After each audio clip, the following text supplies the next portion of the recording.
How's it going, guys? Today we're going to be talking about the Vietnam War.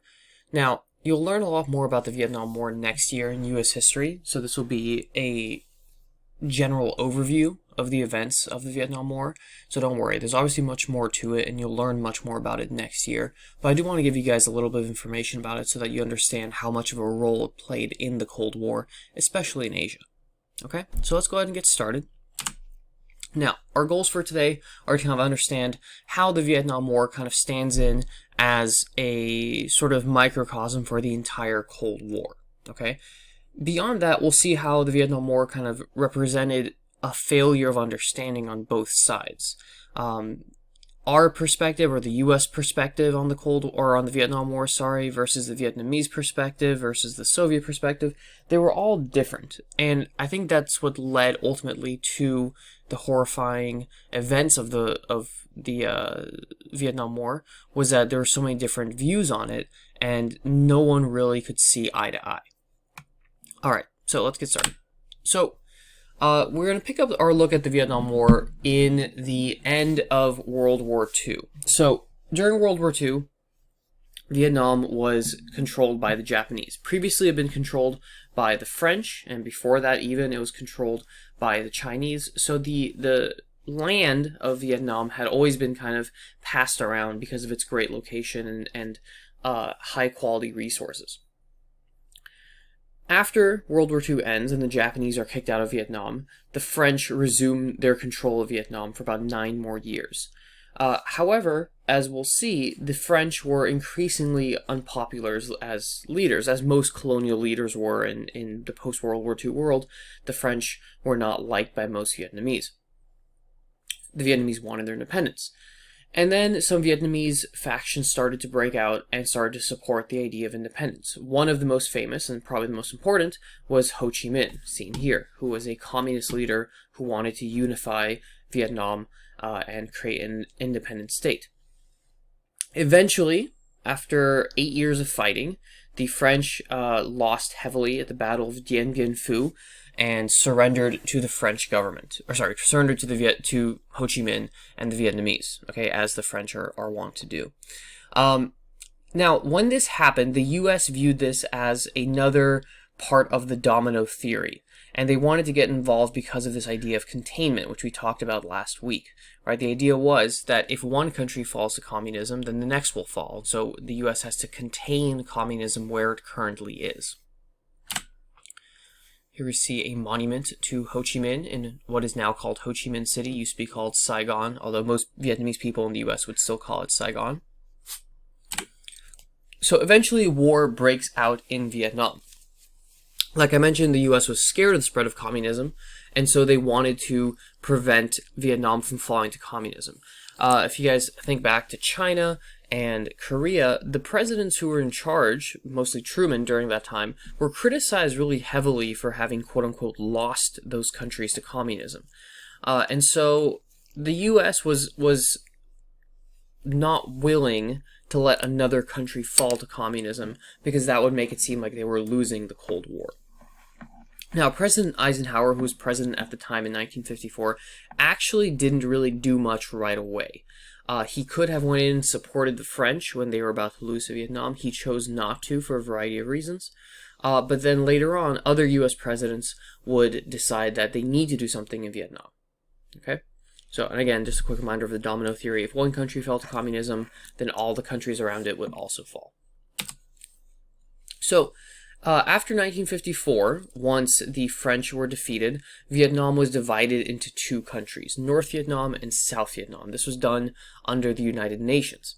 The North was ruled by the communists under Ho Chi Minh, and then the South was ruled by an anti-communist, French-educated Catholic named Ngo Dinh Diem. He was Vietnamese, but, educated by the French when the French still ruled, and he was definitely not very popular with the Buddhist majority in Vietnam. There was supposed to be a date in which there'd be elections, and the 2 Vietnams would be reunited into one Vietnam.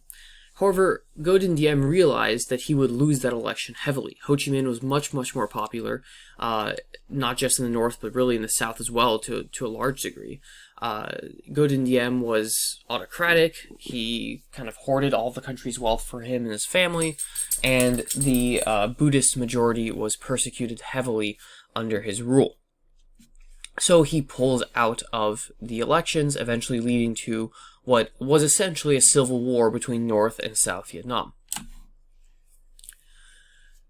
In order to fight Diem's government, the Viet Cong was formed. These are people who were in the South, but were supporting the North and wanting the South to be united with the North under the communist regime of Ho Chi Minh. There was also the Viet Minh, which you guys might hear later on, and you'll definitely hear about next year. The Viet Minh was the army of North Vietnam, whereas the Viet Cong was the sort of militia in South Vietnam, but was supporting and supported by North Vietnam. Okay. Now, eventually in 1963, Diem was assassinated. He was not liked by the Buddhist majority. There's a very famous photo. A Buddhist monk set himself on fire in the middle of a busy square to kind of protest Diem's regime. And eventually JFK, John F. Kennedy, the president of the U.S. at the time, while he had previously been supporting Diem's regime and supporting South Vietnam, he realized that he could no longer support such an unpopular government, and Diem wasn't doing enough to really fight the North Vietnamese. And so he gave the okay to the military in South Vietnam to assassinate Diem and his brother and overtake the country, take over the country. However, despite JFK hoping that this new government would be easier to work with, in reality they were even worse, right? They were just constantly fighting amongst each other, trying to gain control of the country. Now here we see Diem's house. We kind of see the luxury that he lived in, whereas the vast majority of the people of South Vietnam were living in poverty. This created obviously some clashes. The fact that he was living in this great luxury, he had a ton of money, whereas everyone else was suffering. Okay. So JFK is also assassinated in 1963, and that leaves the U.S. under the control of President Lyndon Baines Johnson. Now, under JFK, the U.S. had already been starting to slowly escalate the number of troops there. At first, we just sent what were called advisors, quote unquote. You can't see me, I'm doing little quotes right here, because Congress has the power to declare war, and Congress had not declared war. So JFK couldn't send troops. So instead, he sent advisors to advise the Vietnamese army. But in reality, eventually JFK raised the number to about 16,000 advisors. I don't know about you, but 16,000 advisors seems like too many chefs in the same kitchen, and it's pretty clear that they were not truly just advisors. By 1968, after Congress had given Johnson sort of the okay to send troops, they never formally declared war, but they gave the president the power to send troops. By 1968, which is kind of the high watermark of Vietnam, there are 500 troops in Vietnam, American troops. Now, even though the U.S. had a much stronger military, better weapons, better technology, everything, right?